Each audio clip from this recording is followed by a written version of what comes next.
Are you aware that your values are killing you? What an intro. That's the best intro we've ever done. I'm like, you know how they talk about. Are you aware? You know how they talk Jack's about. eardrums have just blown. And probably yours too. So apologies for that. My dear friend has a volume issue. You know how they say that you should use an auditory hook and a visual hook? Fuck me, you got him. Yeah. So Sick him. can you tell that one of our values is fun? Yay, we get to go rogue on the podcast again. Anyway, the thing is your values could be killing you. They're currently killing Jack because he was drinking water when it happened. He's currently trying not to choke over there. Yeah, he'll be right. Suck it up, doll. He's quite Deep red. breaths. Big breath in and out. Breathe. We need to mic you up. You know how sometimes on like a radio show Yes. the producer's in the background We and should do chimes that. in? Can we We get should your do mic? that. That He's would be shaking fun. his head. He's He saying must be no. okay 'cause Okay, he's saying comment no. below if you want Jack chiming in every now and then. Yes, that would be a great thing. We're pulling him in. He's actually Anyway, head of sales. your and values content. are actually killing you. I don't know that I totally agree with this statement because my values are actually supporting me. Yeah, your values could be killing you and killing you from an internal experience. Like killing Like, me softly with his values. Look, Like I that? said earlier we should do a podcast where I sing the whole time, and I love that you've just brought this in. Fuck, now I'm hot. Put my jacket on, now I'm hot. I'm hot because we're having fun. Does fun make you hotter? What are we talking about? Fun does make you hotter. Definitely. It definitely does, yeah. No one Imagine wants if you someone had boring. a value of beauty, but you didn't have the value of fun. Could you still be hot? Yeah, but you'd be boring. Yeah, so people would want to look at you like they'd Yeah, but want they to look wouldn't at a talk to you. mannequin. Yeah. Yeah. But they'd probably talk to you. They'd probably talk to you like they Wait, were talking to a mannequin because Do you probably people wouldn't say actually much. want to look at a mannequin? If the outfit's good, I could look at a mannequin. Right. Okay. The picture could I had was appreciate a it. naked mannequin. So I'm like, why do No. people want to look at that with the weird arm things? And Oh my God, That- we that are just freaked me fucking. out. What are we meant to be talking about right now? I can feel Jenna's Jenna gonna energetically get in going. You What guys. happened here? okay. Well, the hook will have got them, so they're possibly still listening. Yeah, and keep They this bit actually want to inside know and no about cutting. how their values are killing them. Yeah. Anyway, that's not really what we're talking about. Yeah, well, it is. We're talking about how your values can be conflicting. And if your values are conflicting, it's going to waste a lot of energy. It's going to waste a lot of time. You're going to be moving, it's going to feel like you're going from pillar to post. Oh, what do I do? Yeah, Jesus and that's going to Christ. feel like it's killing you. Yes, I love the animation today. And I'm going to throw myself under the bus here because I've definitely experienced Please this don't. in the past. I like you being in. Under the bus way. No, can't believe I just Oh brought that my in God, myself. do you know I can't what believe I just happened? brought that I in. just We've can't already believe told them, I'm pretty sure. Okay, so Katie has, I don't know if we've told them that. I think we did. We but definitely said go it in on, the room. Go again. See, the Fuck thing it is up. I did that Katie to has a myself. value of connection. So when she drives to major cities, she's on the phone connecting. 'Cause Yeah. That's one of her top values. She also has the value of getting to places on time. And sometimes those two things can be conflicting values. Because if she's talking to her friend on the phone and she misses the turnoff on the maps, she ends up underground in the busway in Brisbane, driving around and her friend's trying to tell her where to go. And she's like, there is no streets down here. It's just a tunnel. Side note though, has anybody ever been there? This is an experience that maybe you need to have. It is a whole world under there that I never knew existed. It's called the underworld. Yeah, I don't like it. It's scary. No. And there's lots of people waving fingers going, hey, you're not supposed to be here. Anyway, I digress. And one of her values is to not get in trouble, so she wouldn't have liked that. I didn't enjoy that experience. My nervous I'm system wondering was shot. whether this podcast is okay. I think it is. So, I reckon we can pull it back. all right, the biggest one that we see is people who want freedom and they also want safety. Yeah, we see that a lot, particularly in the room and particularly with people that are wanting to build a business. Yes. They're like, I want to build a business because I want freedom. And it's like, okay, great. And you're probably not going to have a lot of it initially. No, because building a business requires work, dedication, Yep. commitment, Discipline. and consistency. Yeah. And that doesn't really feel like freedom. Mm-hmm. So they want the business to build freedom and they also want to feel safe. Mm-hmm. Right? So the safety comes from the discipline and the consistency, but that doesn't really feel like freedom. The freedom comes from the money the business makes. Yeah. But because they want freedom so much, they're not very good at the consistency and the discipline and, staying in their lane, doing their thing. Yeah.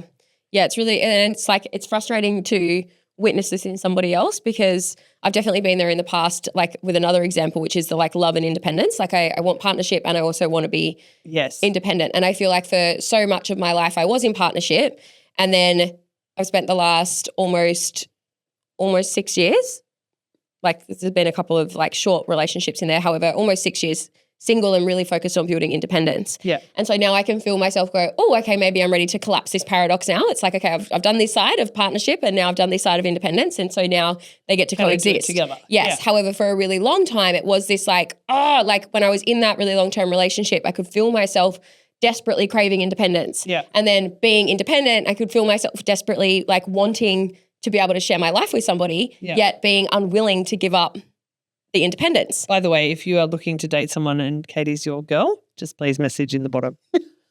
Maybe just message me personally so that it's not like a whole thing with the whole team. I just wanted to be involved, really. It's like my dating life and the team. Yeah, it's a good time. It's a good time over here. Oh my God, I love it. And just know that if you do want to date me, that's a great example of conflicting values, right? Because you want your personal life to be private. Yeah. And largely the way that our business runs is everyone knows everything. Yes. So I know eventually when you get a partner, they will be involved with everyone. Yeah, However, in the early stages when you're still deciding, it has to be private. So you've got this privacy and openness kind of value conflict that's happening there. Definitely. And this happens to everyone, right? Absolutely. We all have these things. It's not just me with the problems. Someone recently, I was on a podcast recently talking about sexuality and sexual expression. Love. And the host asked me why I never talk about that on my podcast or why I never talk about that on my social media. Oh my God, we can. And we do sometimes. However, the biggest thing that they wanted to know was why don't I talk about my relationship with Simon? And I'm like, because that's the one thing that's private in my life. My relationship with Simon is private and I keep it private and I like it like that. And the conflict in the values there is that stays private and everything else is so open. Yeah. And for most people, they would think I'm quite open about my relationship. However, there's a lot about it that no one knows and I like it like that. Yeah. So you can have conflicting values that can work well together. Most of the time though, they do not. Yeah.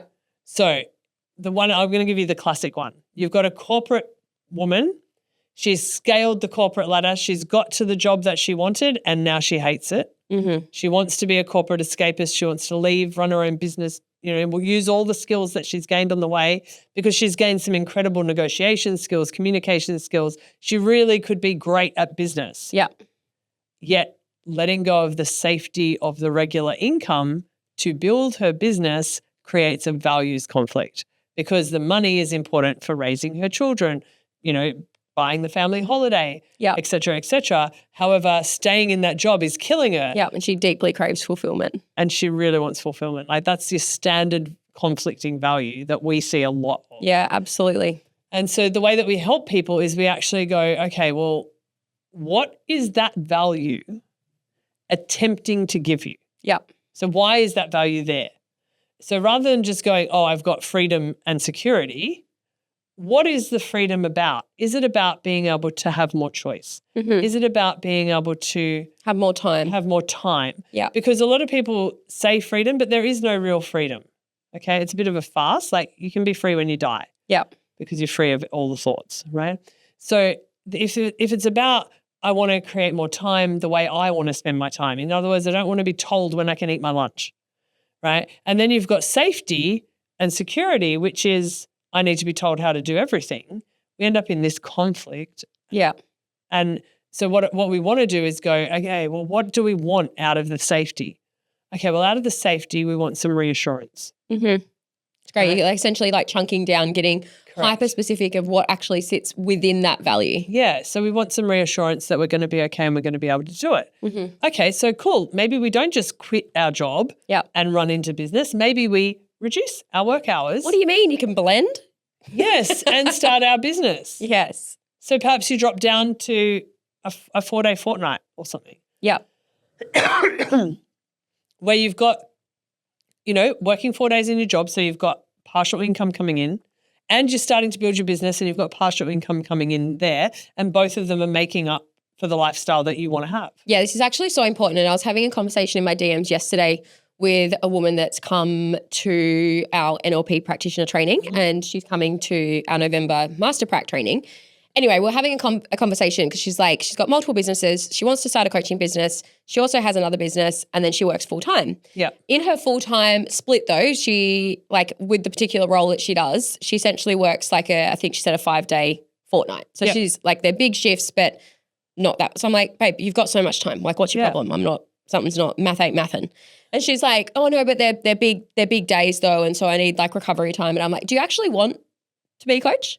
Because it's okay if you don't. Yeah. Like, is that actually what you want? Or do you just want to focus all of your energy and time that you do have on building this other business? Yeah. And she's like, oh, well, I guess, yeah, that's probably what I want. And though, like, I enjoy my job. And because my first thought was, can we just start blending and can you take another day off work? Yeah. So that you've got more time to put into the things that you say you want to do. But then what we come to was, oh, I actually don't want to do those things. She's like, but I want the freedom, but I want the stability. Like, she's in this exact like loop or like constriction that we're currently talking about. Yeah. And I'm like, okay, well, what do you actually want long term? And she's like, well, I want to be generating X amount of income and living this specific lifestyle, right? And I'm like, okay, fabulous. Is what you're currently doing going to get you there? No. Great. Then stop doing it. Can we change it then? Like, it's this like people want to fight for their current limitations. And it's like, okay, great. Let's run the timeline. Are you actually going to achieve what you say you want to achieve if you keep doing these same things? No. Great. Are you willing to change something about it now? Yeah. Because if you don't, guess what you're going to get? The same old, same old. It's like, what's the definition of insanity? Doing the same thing over and over again and expecting a different result. Yes. It's just like people, and I mean, I can definitely speak.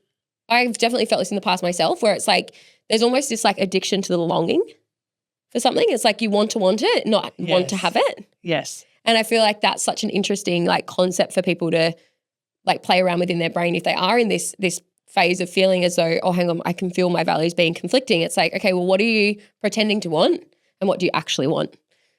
And then once you've got the honesty there, then you can make a decision to move towards it. And you may have to look at that through the lens of what don't I want? Yes. Because sometimes people are unaware of what they actually want. Yes. They know exactly what they don't want. Yes, absolutely. Yeah? And you see, I've seen this a lot in those corporate women as well where they go, I don't want to have to go to work every day. Mm-hmm. And it's like, well, then stop going to work every day. Yeah. I don't want to have to get into the office at 7 a.m. and stay there till 9 a.m. just to fulfill my role. Yeah. It's like, then stop. Yeah. Just don't do it. You're actually employed on an 8-hour-a-day contract. So people forget that there is a level of autonomy. Your contract. Yeah. Yeah, it's fascinating, isn't it? It's like so interesting the internal rules that we make, like as a human, the internal rules that we make for ourselves that aren't actually real. They're not real at all. And we go, hang on, who's made this up? Oh, it's me. Well, it's like in corporate business, everyone knows you have to go in early and stay late if you want to climb the ladder. Yeah.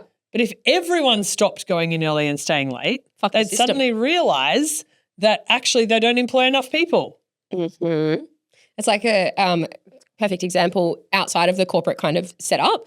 A great friend of ours, he had recently stopped contracting for a company and then they had to hire 3 people to replace him. And it's like, holy shit. Like, it's just, it's phenomenal when you realise, and even having conversations with him and him being like, yeah, I kind of realised that I was like grinding myself into the ground. And I'm like, yeah.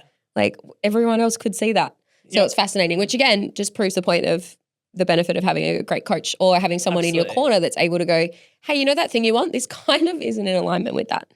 So what happens if someone's listening to this and they've realised that perhaps their top values are conflicting and they're feeling that stretch between the two and it feels like their values are killing them? How do they consciously start to let it go? And I'll give you one of mine, because one of mine was, business is really important and impacting people is really important. And equally, my grandchildren are very important. Yes. And so I've carved out to largely have most Tuesdays with my grandchildren. Yeah. And it's super important to me. And if I get a meeting or something that has to be done on that Tuesday, it really frustrates me. And initially, when you're changing values like that, you are going to get frustrated. Absolutely. You're going to experience that pull between the two things.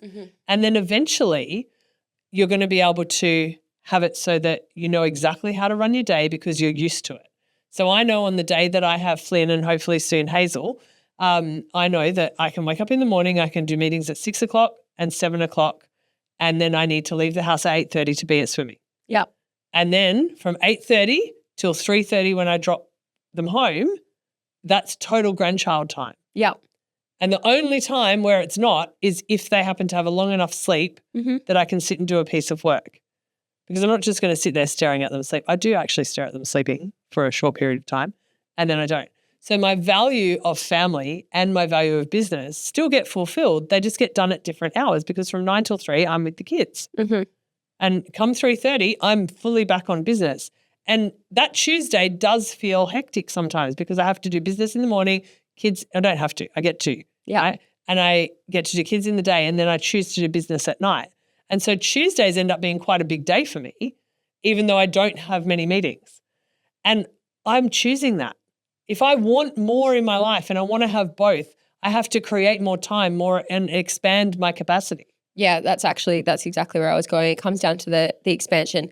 And I think as well the willingness to own what you want. Yes. Like it's the willingness for you to communicate with the team. Hey guys, on Tuesdays, largely it's grandchild day. If something's on fire, let me know. Yeah. And otherwise, just handle it. Yeah, if you need something, call me, and otherwise just work on it and I'll get back to it at 4 o'clock in the afternoon. Which is really great. And then I'm even thinking about this in the context of like my relationship with the company and exactly what we said before, and then me also wanting to prioritize and create space to find and then build a partnership with somebody.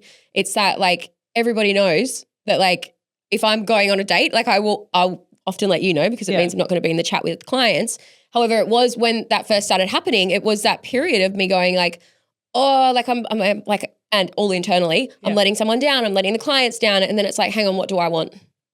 Like, and that's exactly the same with you and wanting to spend time with the grandkids and fulfill your value of family. Yeah. It's like, okay, hang on, but what do I want? Because we have this one short life where it's like you actually need to take ownership of what you want and be able to and willing to prioritize it and have the conversations necessary so that you're able to prioritize it and like minimize any guilt or minimize any like casualties because of it. Yes. It's like, I know I speak about it a lot. My favorite question, if nothing bad would happen and no one would get hurt, what do you want? And then the purpose of like honestly answering that question is so that you can then reverse engineer it and go, okay, how do I get it now with the minimal amount of casualties? Yes. Like without like letting myself down in regards to other values that I hold, and how do I actually find this beautiful medium of, oh, hang on, this is how I can fulfill everything to my current capacity. Yeah. And then how can I stretch my capacity so that I'm actually able to hold more?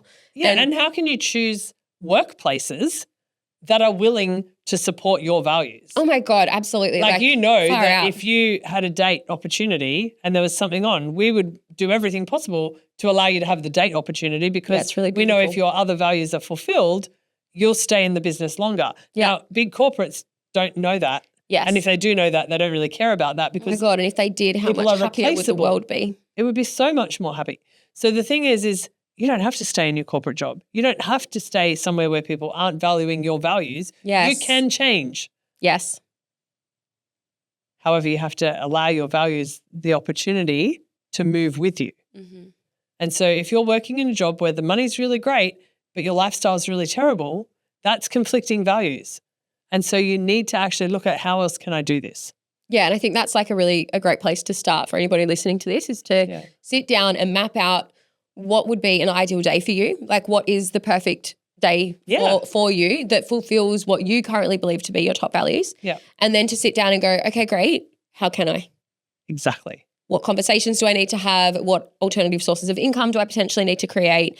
Like what kind of rooms do I need to be in or environments or like networks so that I'm able to actually generate this lifestyle for myself? Yep. And then fucking do the work. Do the work.